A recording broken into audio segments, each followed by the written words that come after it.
Good day, everyone. Welcome to our PlanFees webinar. Your line is muted, so please be sure to utilize the Q&A chat feature for any questions. Now, I am pleased to present Jessie Taylor. Thank you, Leah. Hello and happy 401k day, everyone, 1st of April. And quite possibly the strangest end of Q1 of all time. And now at the start of Q2, bringing a lot of uncertainty to the markets, we do think that there is light at the end of the tunnel. And this crisis has had a dramatic impact on the economy, our daily lives, as well as how we provide value to our retirement plan clients. And in today's webinar, we'll be covering topics aimed to help you navigate this crisis.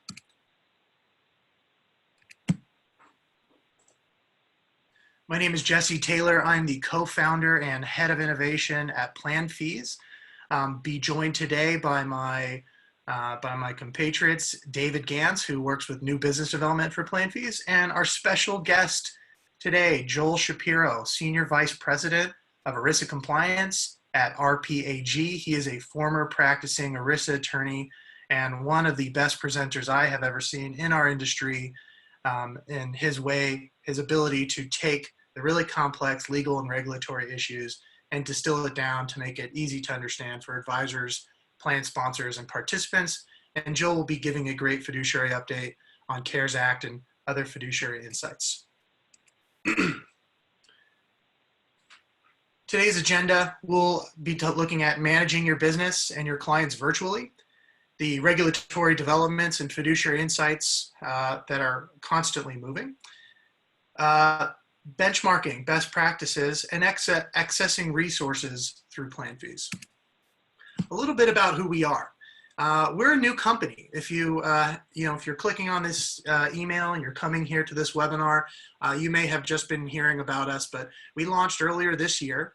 And PlanFees is a fee benchmarking application that solves the daily challenge that we all have in the retirement plan industry of helping meet our clients' fiduciary responsibilities while also creating successful outcomes for your clients. At PlanFees, we are a subscription-based fee benchmarking fintech platform that helps you grow your business using an accurate yet easy to use and customizable retirement plan fee benchmarking report. We have a very robust database of more than 60,000 plans in our benchmarking universe across all plan sizes, types, industries, and around the country to create a very accurate benchmarking analysis. And ideally, we built this application to save you time and help you grow your business. By now, you've heard the words unprecedented, uncharted territory, uncertainty enough times for the rest of your life. The stock market has seen jaw-dropping volatility, but the American economy has faced seismic slowdowns, downturns, and uncertainty before, and as always, we have recovered. So it's critical during this challenging time to take a step back, look at your business, and adjust to the times. It's important to let both your teams, your staff, and your clients know that you're ready, willing, and able to help them weather this storm. So let's take a look at some tips that we've gathered from best practices across all businesses as well as our industry that'll help you and your staff adjust to this new world of social distancing, working remotely, and addressing the COVID-19 issues. With everyone, including our grandmas and preschool-age children using video conferencing software, maybe even for the first time, as well as mixed with social media's unrelenting thirst for memes of people failing at life, I'm sure we have all no doubt seen the plethora of Zoom fails floating around the internet. There are too many examples to show. Many of are not FINRA and SEC appropriate for our channel, but here are a couple of my favorites. I don't know if you've all seen this video, but there's a great one of a radio crew on Zoom reacting to seeing their coworker who forgot to put on pants and got up and didn't realize he was on video. It's a favorite of mine. Additionally, this is a great one. This guy's boss turned herself into a potato using Microsoft Teams and couldn't figure out how to turn the setting off. Does not look like a happy potato. Not really the best snap filter out there. I wouldn't recommend the potato. I'm making a shift too. We all are. Some of us are used to working from home. Other people have always worked in an office. I'm really working from home for the first time here, and so I'm having some of my own challenges. My new intern, she's 2.5. She has questionable typing skills and has been trying to peel off my spacebar for the better half of 2 weeks. I got a tough security guard that keeps asking me for ID with a threat of lightsaber smashing of my computer. Not fun. And just like the gym, with everything being closed, even though I have the home set up, my favorite equipment is always taken. I bring a little light. I know this is a very serious epidemic going on. We at PlanFees, we always try to have a little bit of humor, look on the fun and bright side of where we're going. And no doubt, we know that there's a lot of issues, and we're very fortunate in our industry to still be working and have value with our customers. A lot of our clients and people that we work with, friends, family, they might not be doing as well right now. Their industries might be shut down. They may be having health impacts. It is fun to be positive and think on the bright side, but also know that this is a very serious time. And so these tips are hopefully to help you navigate that. So remember, when you're on a video conference, you're probably on video. You don't want to be that guy without his pants or turned into a potato. So make sure that you might be on video right now and be prepared for that. A lot of people put little sticky notes or covers over their laptop camera, or just be prepared for that like you would at the office. Forgetting to mute on a video conference is the new reply all of office and business fails. Be forgiving when kids interrupt your coworkers, other folks that you work with, your clients, presenters of webinars. We're probably about 2 minutes away from one of my kids running in and hitting my screen with a lightsaber. Remember to share the correct screen. I made this mistake even working from the office a couple of weeks ago. I think it's always important to know that you're on the right screen. As always, wear pants. Or don't, not really one to judge here. Check your decor. Anything in your background, now that you're video conferencing with clients and with team members, do you have questionable art? Even check your desktop. Make sure you don't have embarrassing files or folders on your desktop. So clean out your home office space and home office computer as you would from working with the office. Try not to be too lame and have a really, really awesome call sign when you go into a meeting. If you guys know this quote, that means you've been watching Tiger King on Netflix, which I highly recommend. But in all seriousness, the technology that we use, video conferencing and software, can really help you connect with your team, your clients, your family, and your friends. This is an interesting time of social distancing, but technology can really help. A lot of advisors that I work with are used to working remote and being on the road a lot, but your teams might not be. So full of ideas for managing remotely. This quote comes from Jocko Willink, who is a former Navy SEAL and a motivational coach. A fantastic Instagram feed if you haven't seen it. Discipline equals freedom. And it really is true when working from home. It's really easy to get distracted with your friend or your family running around and different noise and distractions in the home. There's the refrigerator, there's projects around the house, there's things to get done. So having discipline while working remotely is very important. Create a schedule and improve the schedule. Every day, create that schedule, get that discipline. And write down your plan. I use a whiteboard. A lot of people use digital tools that are out there, sticky notes, but write it down. And with newfound time, right? No gym, no social outings, no commute on the 405 or train into the city. Use that time to get better, whether that's exercising, picking up a hobby, reading a book, connecting with friends and family. Use that time to improve yourself. Have a clear communication. Your teams are spread out. Your clients are spread out. It's important to be clear and have truth, openness, clear expectations in what's happening in your business, in your customer's business, and make that communication. And then shift your business to meet the new environment. Detach and think about what you need to do, whether that's the virtual trainings, the meetings, the shifting of the way and the resources of how you present to your clients. It's very important to think about this as we change our environment over the next couple quarters or maybe the next year. With my team, I've been using execution checklists or a mission plan. Very simple. From a personal standpoint, it's important to plan the night before. Start with everything, right? The more details, the better, right? Start with wake up, work out, drink coffee, whatever it is that starts your routine, have it written down, and then prioritize those projects and tasks as needed, and most importantly, get it done. When it comes to leadership in your team, make the mission simple. It's really simple. Make it easy. Your staff is adjusting to this maybe harder than you are. So make it simple for them, but also let them create, let them step up to the plate in this difficult time. While doing so, make sure that they're trackable tasks that you can follow, that they can follow, and it's easy to understand. And if and when your team, your staff fails, make it more about how you can support them, how you can coach them. This time is going to bring the best out of all of us and all of our teams.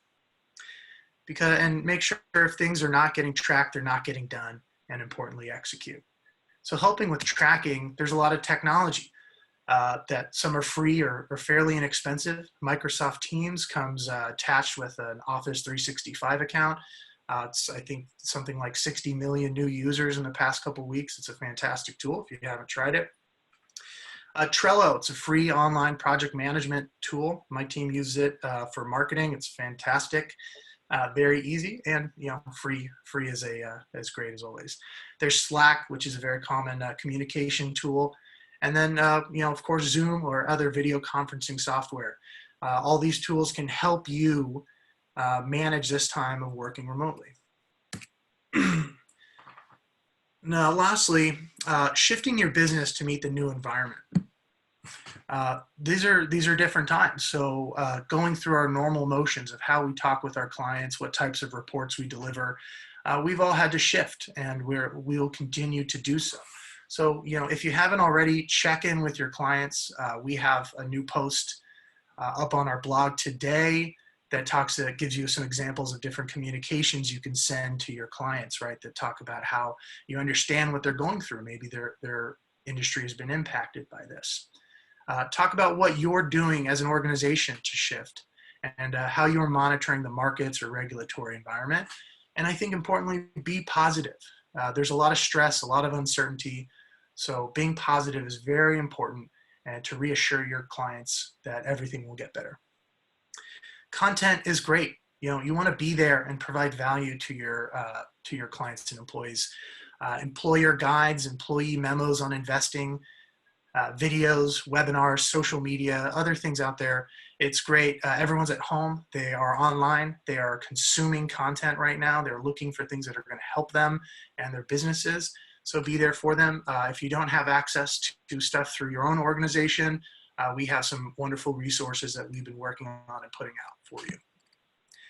And then virtual meetings. You're probably used to meeting in person with your clients. So in Q2 and probably also Q3, you'll be meeting virtually, right? So how are you going to do? What are you going to shift? Of course, ERISA doesn't sleep, and the DOL doesn't sleep. So having your normal fiduciary responsibilities of monitoring plans is more critical than ever. But there are topics: market volatility, CARES Act updates, which we'll be providing momentarily, and how you're communicating with plan participants. These are all great things to bring up in your next meetings. So those are a couple of tips and tricks that you can be covering while you're meeting with your clients over these next couple of months. But I think very importantly is making light of having good understanding of what is happening in a regulatory environment.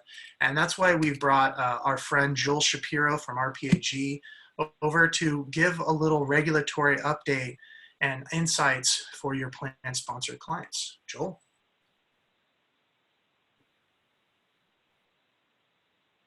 Hello, everyone. Sorry about that. That is part and parcel with what Jessie was just describing, and that's working from home and having yourself on mute. accidentally.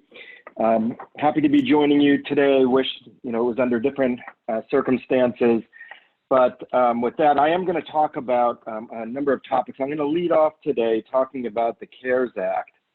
So if we can move to the next slide. On March 27th, the Coronavirus Aid, Relief, and Economic Security Act was signed into law, and a portion of that was directed specifically towards retirement plans, with the primary goals being loosening access to dollars in the plan for individuals, as well as providing some relief for plan sponsors. So we're going to go through each of the bullets here, and I'm going to give you a little bit of insight into what the Act contains. So first of all, they're allowing a $100,000 withdrawal, or up to $100,000 withdrawal.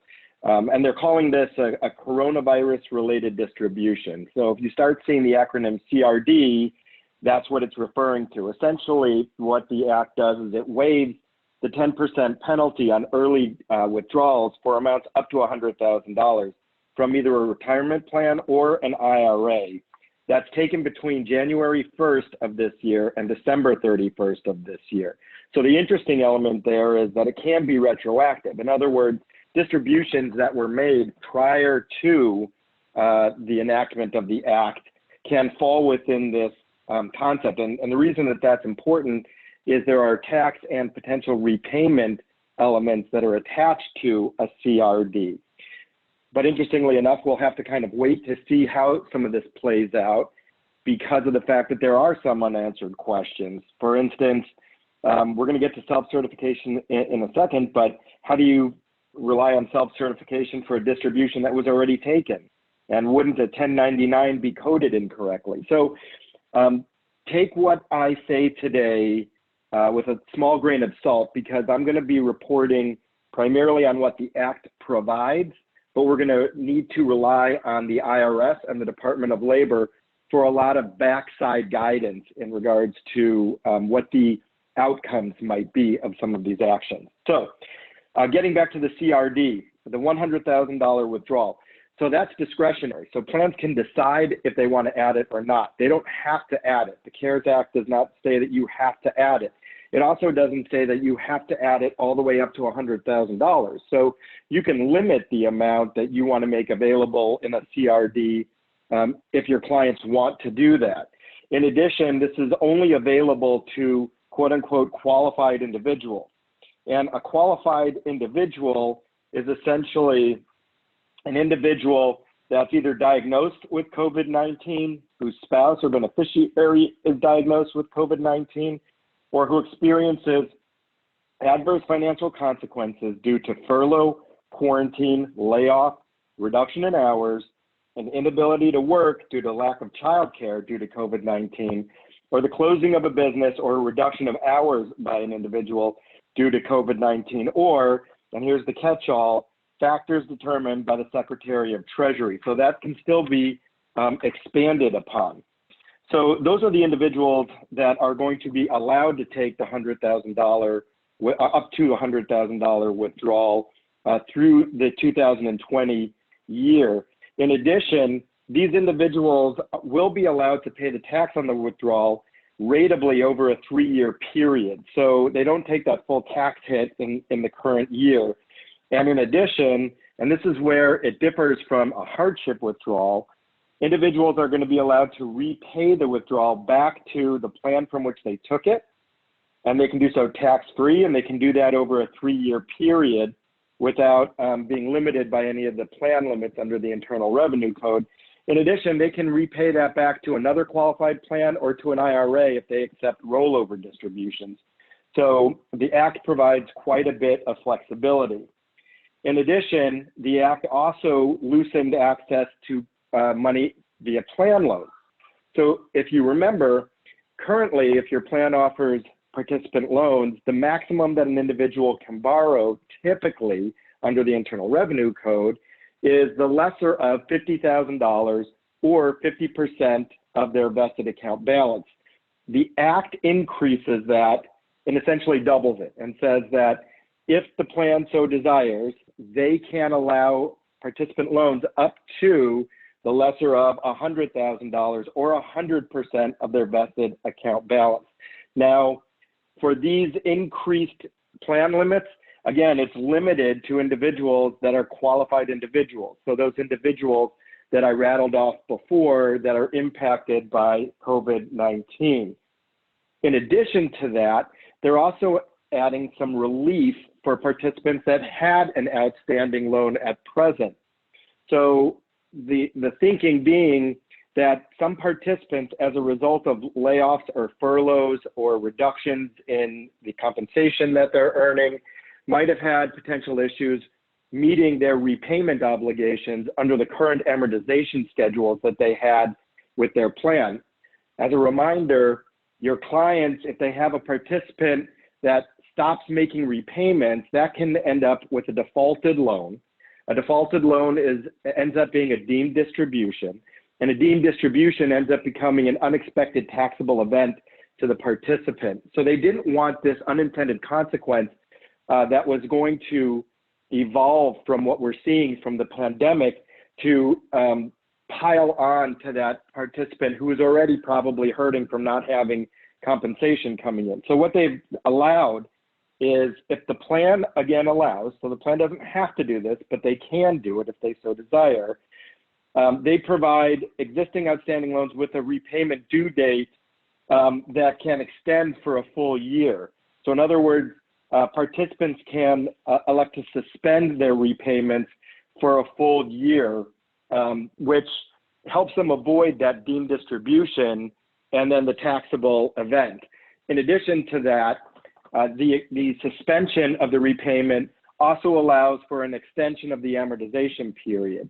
So for instance, if the participant had a 5-year period in which to repay this, it ends up tacking on another year equal to the length of the suspension of the repayment, so that when they do come back from that suspension and they do start making their repayments again, they're not at higher levels because they essentially missed out on making repayments for a full year. So that's terrific relief for participants that are already in a financial hard place to alleviate any potential tax burden on them. So that's the two loan provisions, and that's also the CRD. In addition to that, the CARES Act waives required minimum distributions for 2020. Now, that includes required minimum distributions that are attributable to 2019, but which weren't paid by January 1st of 2020. It doesn't include RMD distributions that were made in 2019. So this doesn't stretch back that far. It's just for required minimum distributions that occurred from the beginning of 2020 all the way through the end of 2020. And that means that for required minimum distributions that were made prior to the enactment of the Act, the participant is allowed to defer taxes and roll it back to the plan from which it was made, or to another qualified plan, or to an IRA which accepts rollovers. And we're going to need to see what guidance we get from the IRS in regards to the timing, because normally a rollover has to be made within a 60-day period. But as we can tell, the enactment was made at the end of March, and it's possible that a required minimum distribution was made at the beginning of January, which would potentially put us outside of that 60-day window. However, I suspect that based on the Act, that we will see the IRS come out with guidance that extends that 60-day period for the rollover. In addition, when we're taking a look at defined benefits and money purchase pension plans, the Act provides the plan sponsor with some relief. And the relief comes in the form of allowing these plans to delay any contributions that are due in the calendar year 2020 to January 1st of 2021. And that includes all quarterly contributions. Now, understand what I said there. It's allowing them to delay them until January 1st, 2021. It's not providing for a delay of a certain amount of time. So for each of the quarterly contributions that a plan might be required to make, it's not that they're all moved back an equal amount of time, but rather they're all moved back and aggregated to be due on January 1st, 2021. Plan sponsors are also going to have to remember that leveraging the delayed due date is going to subject the employer to interest on the delayed contributions from the original due date, and they should expect that leveraging the delay should lead to higher contributions in 2021. So, that's important for them to be aware. They can leverage this for some relief, but, the tax does come due essentially, and the contributions that they're gonna have to be made aren't put off indefinitely, and they're essentially gonna have to pay for the delay by implementing or by paying additional interest, as well as expecting higher contribution requirements in the future. So that's something that they need to be aware of. In addition, the Act essentially empowered the Department of Labor to extend certain deadlines for notices. And I know that the ARA has been reaching out to the Department of Labor to discuss a whole slew of required notifications, anything from QDIA notices to auto enrollment notices to SPDs, et cetera. They're requesting some additional relief and extension. So we're in a wait and see mode to see what the Department of Labor comes back with in regards to some relief for reporting and notices. And then finally, when we talk about timing and plan amendments, from a timing perspective, these are all available immediately. So it's possible that you may have seen, or your clients may have already seen, that quite a few of the record keepers are coming out with communications or some opt-out provisions like fidelity provided for the CRDs. And that's because the effective date for this is immediate. So all of these elements become immediately optionable for plan sponsors to add to their plans. Now, they will have to amend the plan document eventually, but they do have some leeway there, some lead time. The plan will eventually need to be amended, and that would be on or before the last day of the first plan year beginning on or after January 1st, 2022, or later if the Secretary of Treasury ends up extending the amendment period. So they do have some time to get the formal aspects in place, but they can start implementing this now, and they need to be talking to their record keepers to understand some of the procedural and administrative elements that might go into this. With that, that's the CARES Act. I want to go into some of the other topics on the next slide that talk about some items that your plan sponsors are probably going to need to be considering or talking about. So the first is the impact of furloughs. So I think what you're going to come across is a lot of your clients are going to be thinking about the difference between furloughing their employees, so not making it a temporary or making it a temporary removal, but not necessarily a full termination, or doing layoffs. And as we've seen already, many employers have already begun to furlough employees rather than terminating them. Under the IRS regulations, employees with plan loans who are placed on unpaid leave of absence, they can forego making loan payments during the leave absence. So a little bit like what we saw under the CARES Act. Now in this situation, if the plan is not going to take advantage of the CARES Act extension, and I apologize, I have a dog barking right next to me. They may choose to just follow furlough procedures under the Internal Revenue Code regulations. And if that's the case, they can allow the participants to forego making the loan repayments during the leave of absence without triggering taxation, as long as the furlough period doesn't exceed 1 year, and that the loan has to be repaid by the end of the original term. So that's a little different again than what we're seeing from the provisions under the CARES Act that allows some extension. So I think that that's an important consulting piece to bring up with your clients. Do they want to operate under the current rules, or do they want to loosen them for their participants under the CARES Act? The next thing that you might be seeing, our clients are under tremendous financial burden right now. And some of them, are by definition, just for the survival of their country, going to have to do some layoffs. And as a result, they might end up with a partial plan termination. And it's incredibly important for these companies to understand what the rules are regarding that. So first of all, a partial plan termination is going to be presumptively triggered if there is 20% or more reduction in force. So that's an IRS rebuttable presumption.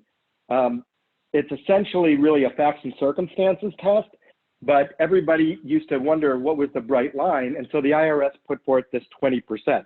Now understand that based on the facts and circumstances, it might be a partial plan termination if the percentage layoff is less, and it could end up not being a partial plan termination if the percentage of layoff is more than the presumptive threshold. But that would require some conversation about all the facts and circumstances with the IRS. If you're looking for what the potential outcome is, remember, if you have a partial plan termination, then you have to bring, your clients have to bring all of their affected participants to full vesting. So for plans that have 100% vesting already, this might not be a big issue, but for those that have an employer contribution that's not 100% vested immediately, that has a vesting schedule, this might have a real material impact. So that's something that you should at least be listening for with your clients, is if they're having any reductions in force, and that should trigger a conversation about partial plan terminations. Plan investments.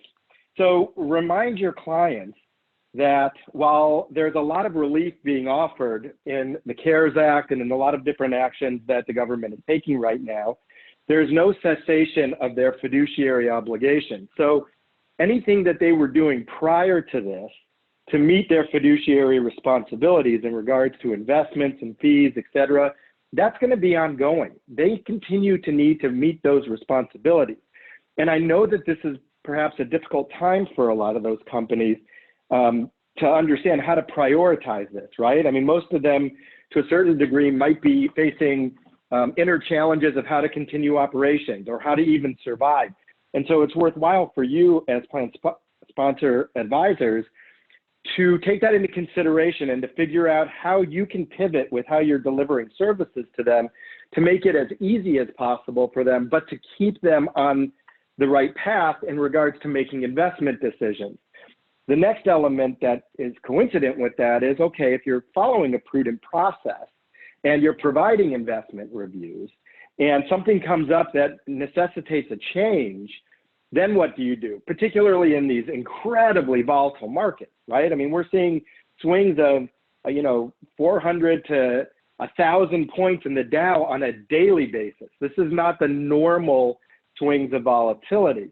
So you have to bring that into play when you're talking to your clients and decide, and they need to decide what they think is the most prudent course of action, because it's not only the actual change that you might be recommending that might be prudent, but the next question that comes into play is, well, what about the timing? Because the timing needs to be prudent as well.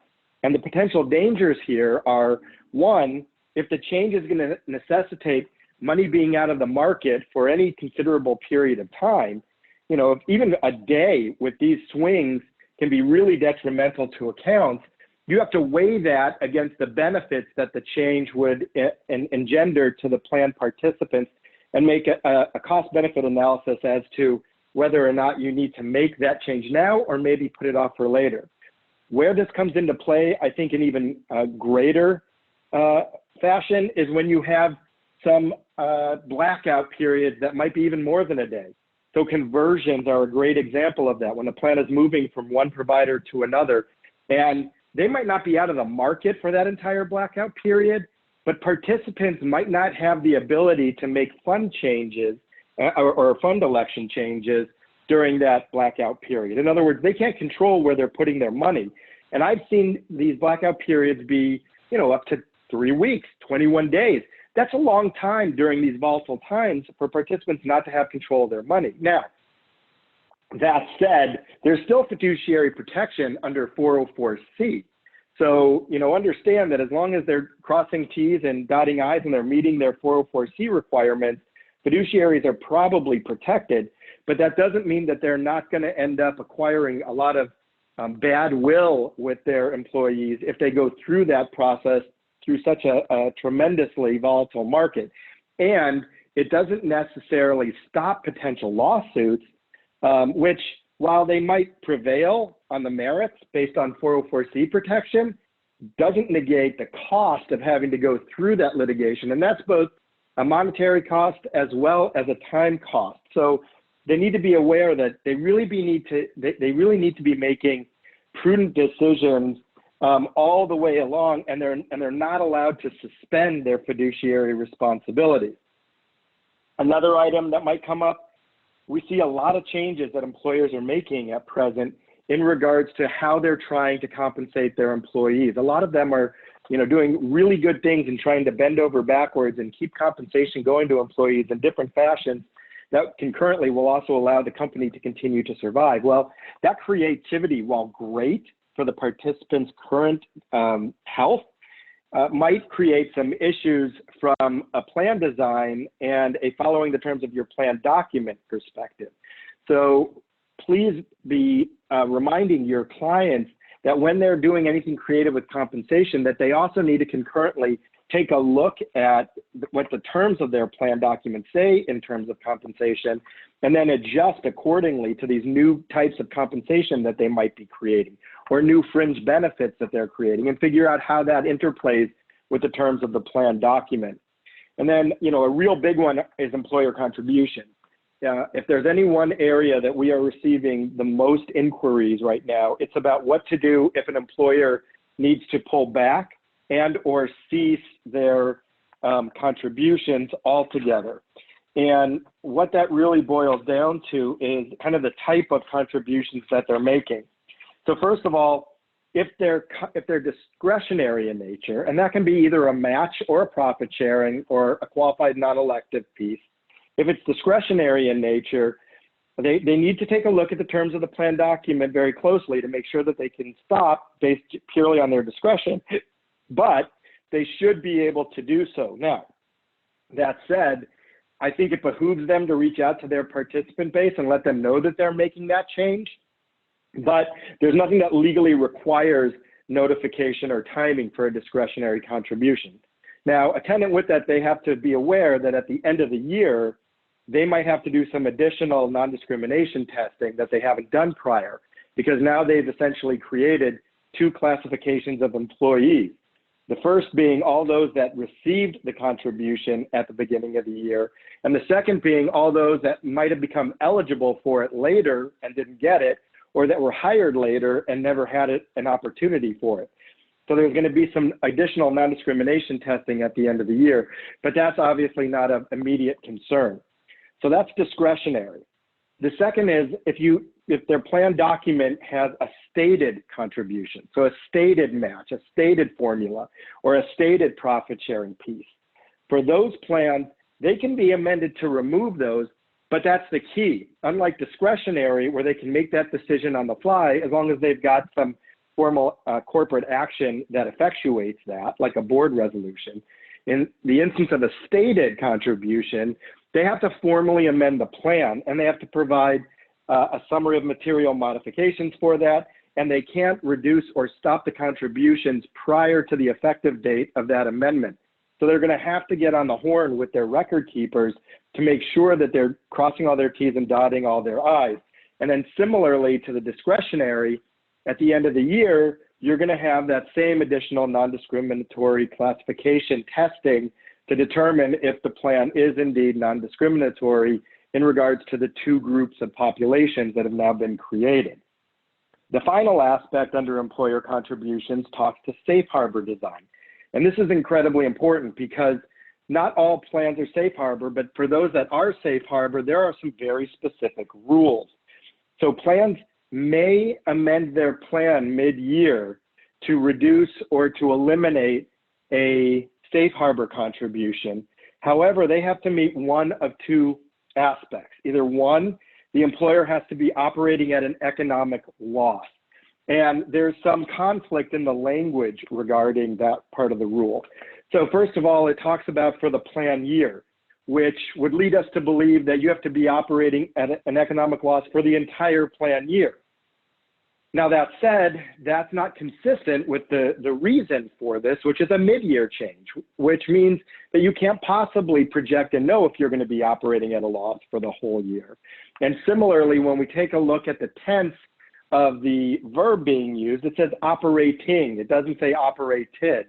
So it really leads us to the belief that there's a strong likelihood, and when I say strong, I think very strong, that you are allowed to look at the operating losses at the current time for the employer to lean on that aspect. Now, conversely, you don't need to have the operating loss if you had a safe harbor notice that went out at the beginning of prior to the beginning of the year that contained language that essentially stated that the plan sponsor may amend the plan during the plan year to reduce or eliminate the safe harbor contribution. Now, don't automatically assume that the safe harbor notice had that language. Go out to your clients, ask to see their safe harbor notice, and look for that explicit language. Because absent that language, they're going to have to fall back on that operating loss aspect.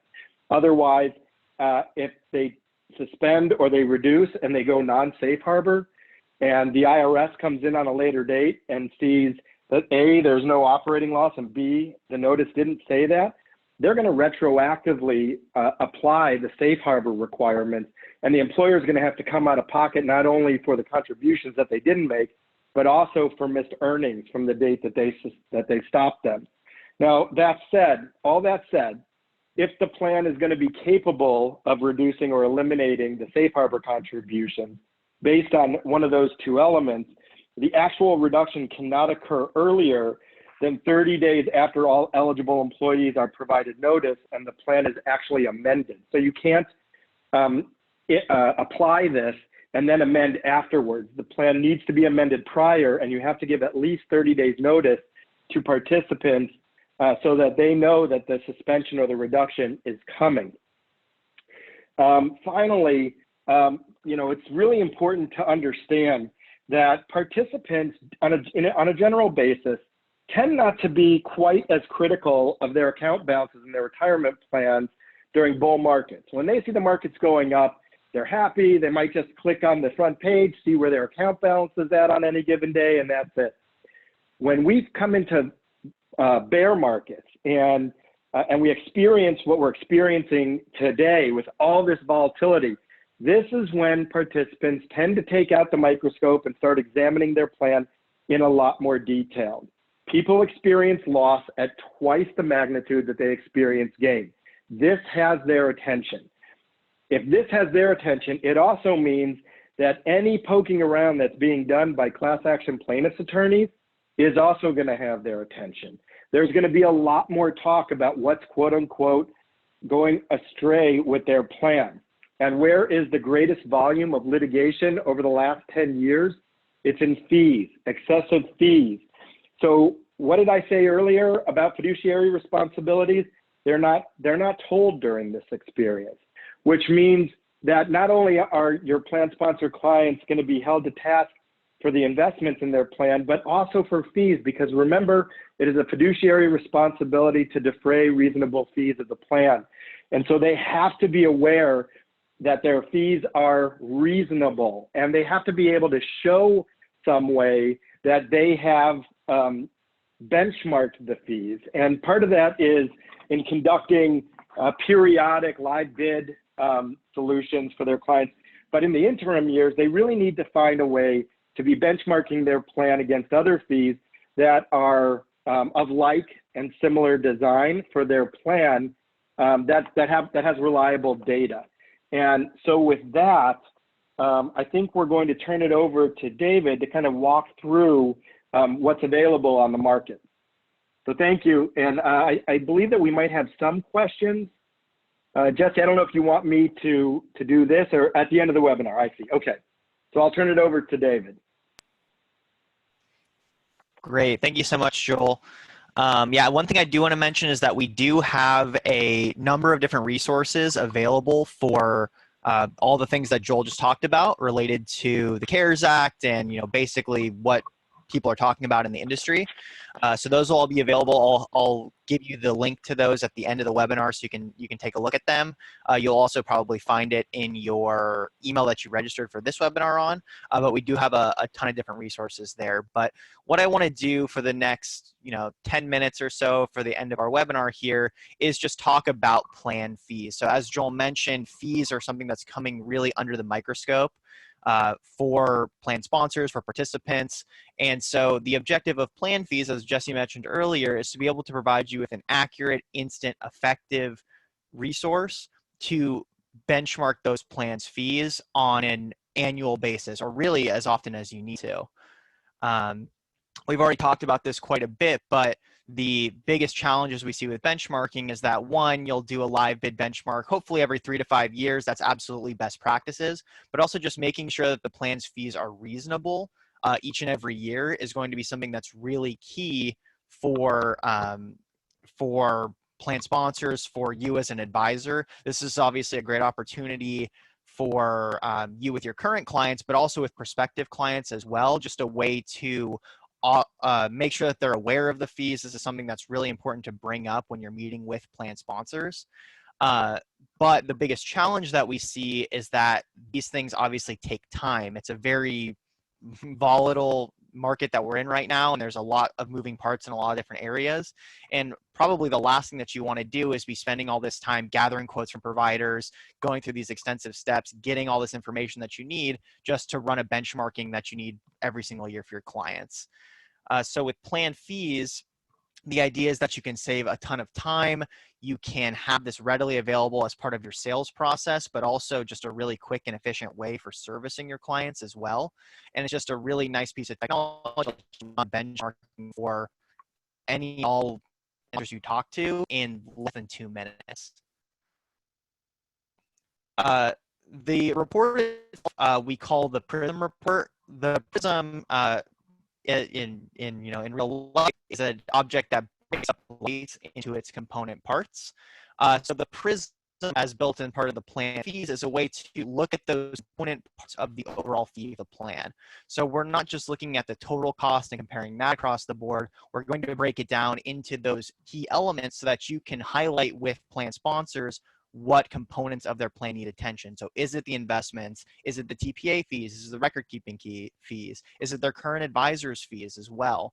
So being able to see all of those compared on their own, rather than just looking at the total cost as a comparison.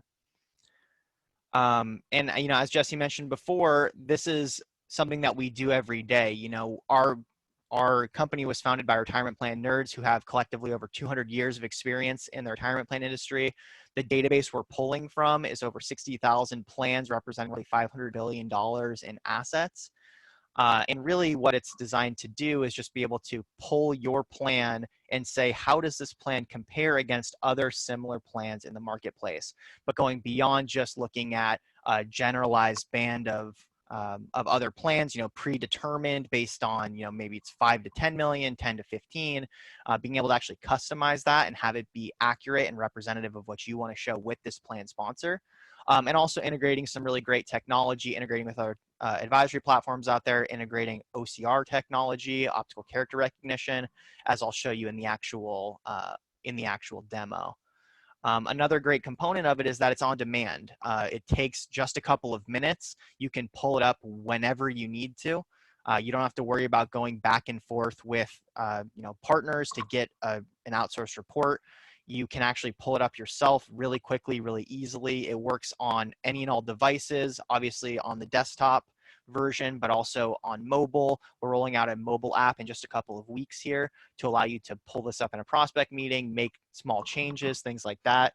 Really whatever you need to have it available for, it's going to be there, it's going to be quick, and it's going to be something you can pull up whenever you need it.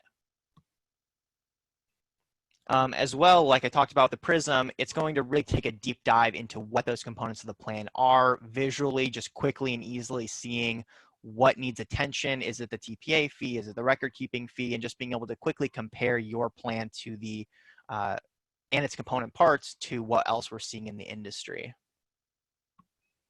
And so now what I'm going to do is I'm actually going to share my screen here and give you a bit of a demo of how the product actually works. As you'll see as I go through this demo, it's really quick, really efficient. The PlanFees site itself, as you can see, is pretty simple. You would go to planfees.com, you log in, it takes you to this screen that you're seeing right here. You can go back and access any of your existing reports at any time, re-download, make edits as necessary, or if we click this button to benchmark our plan, what you'll see is that we only need a couple of pieces of information to actually get this created. We'll put in our client's name, the plan type, and then whether or not they have a TPA. This is actually going to segment our universe between bundled and unbundled plans. And then when you're actually entering in the plan information, you can either scan those documents. So this is going to let you scan a 408B2 disclosure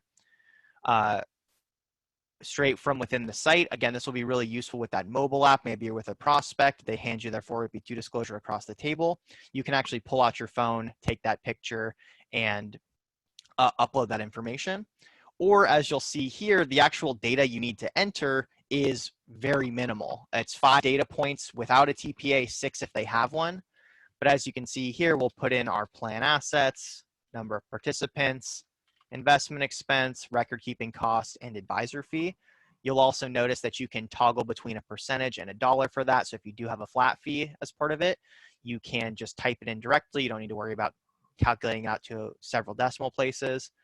And then once we have that data here, we click to create our PRISM benchmark. At this point, what's going to happen is it's going to pull up a universe of similar plans. The actual output of the report itself is going to allow you to customize that universe band that you're looking at, being able to see adjust what the lower end of that plan asset band is, adjust the higher asset band. As you can see in my output here, we've got our plan info in the top left, our benchmark info in the top right, and you can see that this benchmark band is actually centered around our plan. So we're not in those predefined buckets. It's actually something that we can customize and tailor specifically to what we want to see. And then here we represent our plan versus the low, average, and high. These correspond to roughly the 25th, 50th, and 75th percentile of plans of the plans in our benchmark universe. And as we go through this report, what you'll see is that we get more and more detailed when it comes to what we're examining. So on that first page, we just had dollar costs. Now we're looking at both dollars and percentages. We're looking at events, record keeping, advisory, total plan fees. We see a breakdown of what our fees look like here for our plan versus the low, average, and high over here on the right. And then on this last page is where, again, the client can just quickly and easily see where does my plan need attention. In my example here, the investments and the record keeping are way up on the high end, while our advisory fee looks to be right at about reasonable. And so this is an opportunity to really tell a story with that plan sponsor. You know, if this is a prospect, hey, we looked at your record keeping cost, that's way above what we would normally see for a plan of this size. Can we do a live bid benchmarking for you to really jump into that process and see where we can potentially save you money? Maybe it's with a different record keeper, or perhaps we can use that as leverage to negotiate down your fee with your current provider.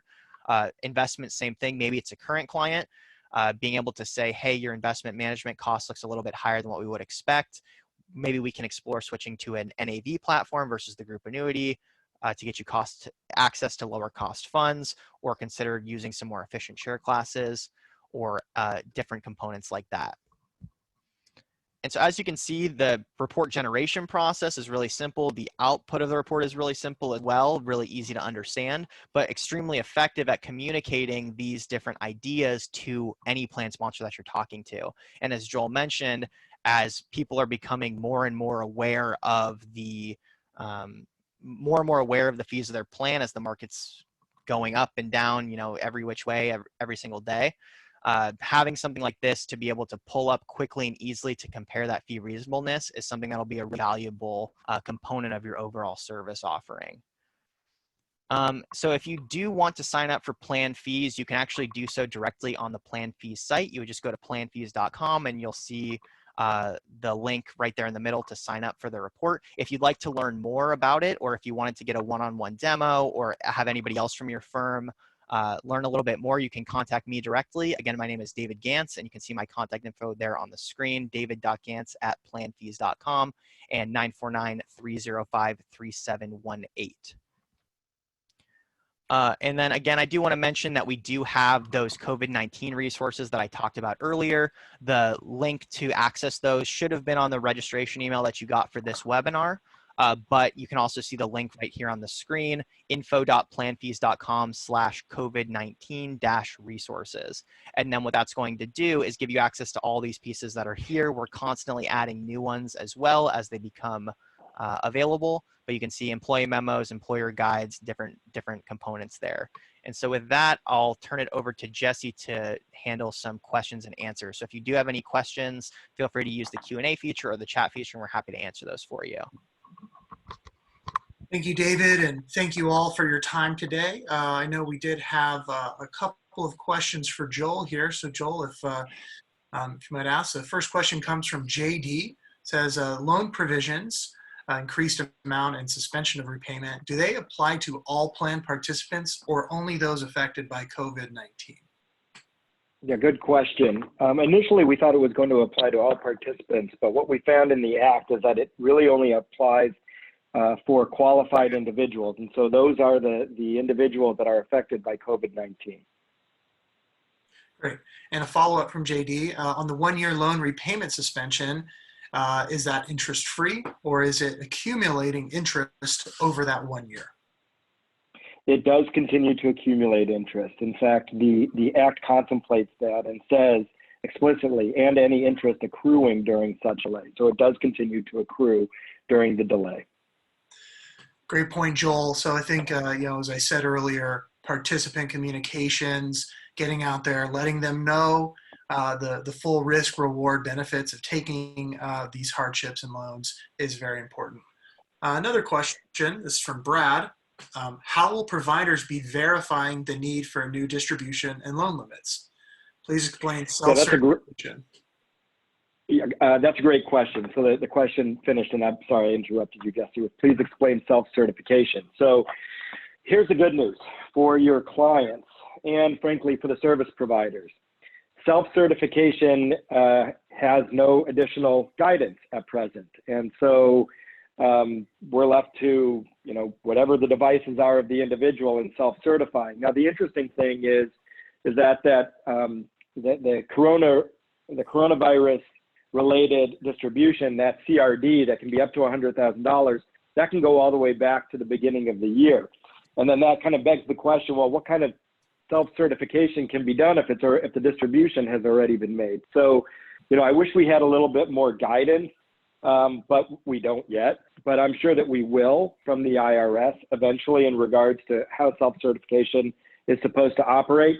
But again, it doesn't require any additional inquiry by the plan sponsor, nor does it require any documentation be gathered to prove that they fall into one of these categories. They're literally allowed to self-certify. And so I suspect that the record keepers, as they're gearing up for this, will have either, a check the box or a place where, they can put in a little blurb about how they fit the need under the CARES Act. But the good news is that it's really not going to fall on the feet of your plan sponsors to do any verification like they would necessarily with a normal hardship distribution.